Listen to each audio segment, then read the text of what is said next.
More? Do you want me to swipe? Yep. Yeah. Oh my gosh. We were painting. I remember that. The washroom.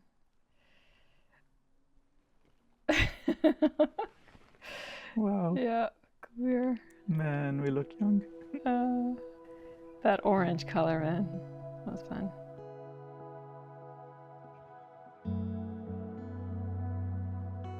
So back in 2008, we were young folks trying to explore our faith and what it meant to be a Sikh living in Canada and how that showed up in our practical lives.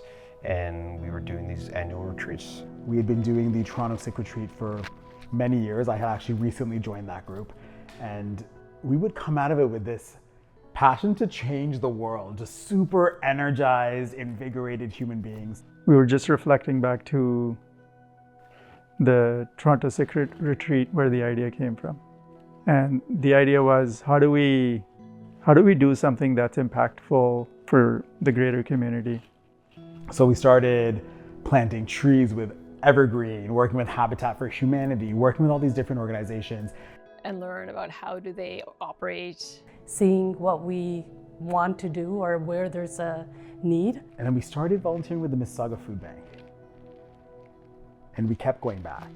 We went with our army of people, but then a couple of us kept going back. So it was just about getting together with a group of friends that we were like such close friends. They were like family. Seva Food Bank was the one that really resonated with all of us. We all just felt that this was the one that we needed to pursue. And really, there was a deep need. So before there was Seva Food Bank, there was Sikh Serve Canada, and that still exists today, and Seva Food Bank is tucked underneath that.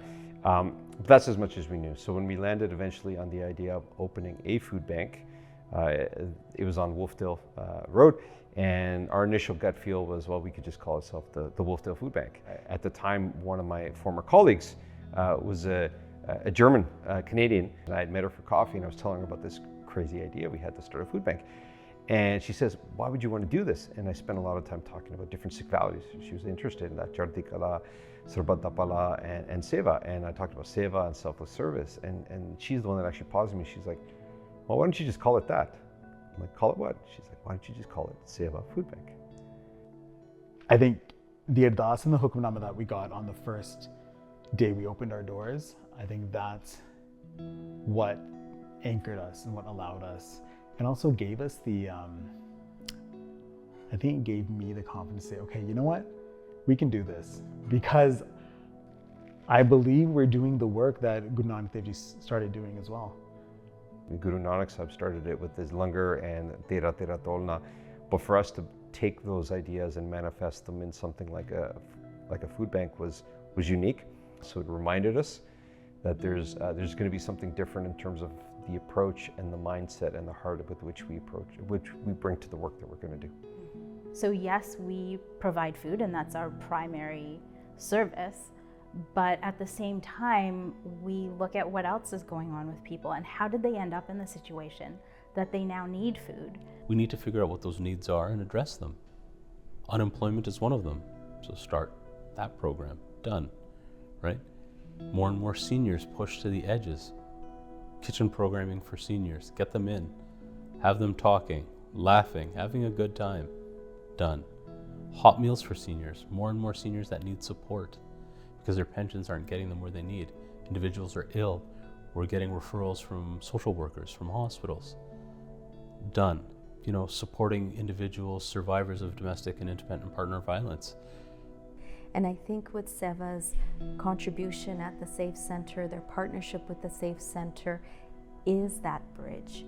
It's the ability to say something else is happening here.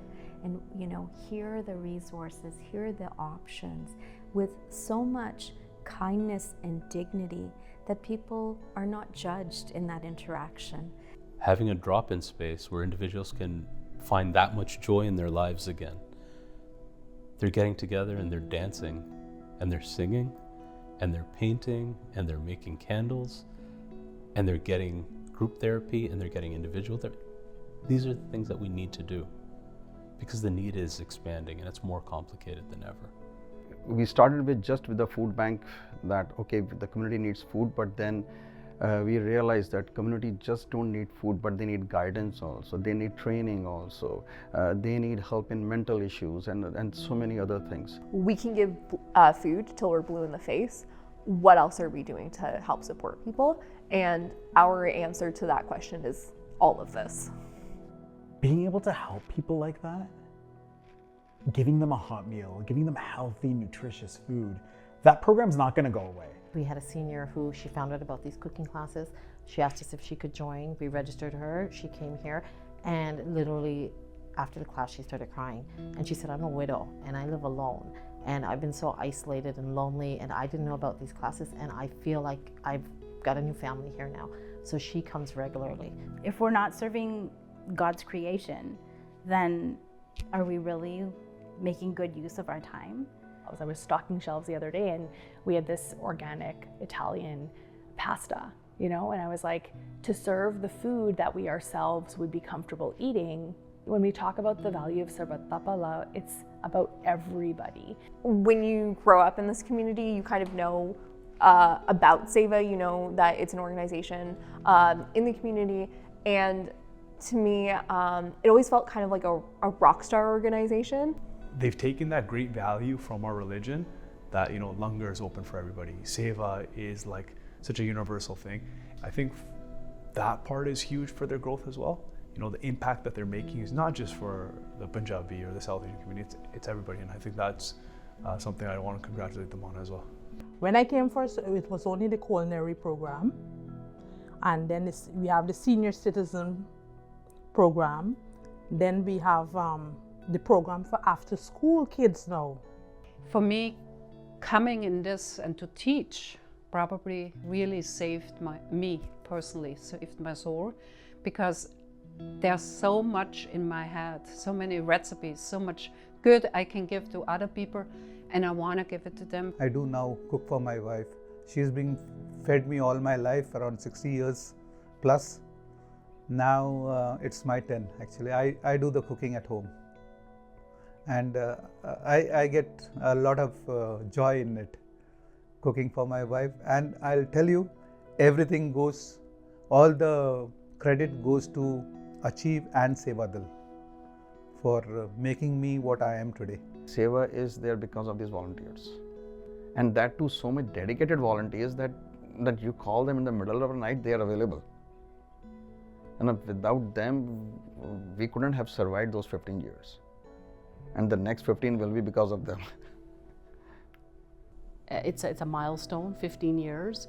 It seems like yesterday, and 15 years has just gone by, but the growth that we have seen of Seva's impact in the community, that's just wonderful, because it started off as an idea, and now we have multiple locations, we have this culinary training program, the volunteer opportunities that are available to the community, corporations, basically so happy and feel privileged to be part of that journey.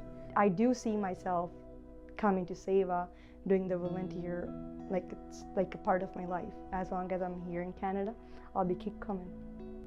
I just never thought it would it is ardas puri hogi. That's all that comes down to, right? Whatever binti these guys did on that day, and whoever was there to join them, ardas puri hogi. That's the way I would put it.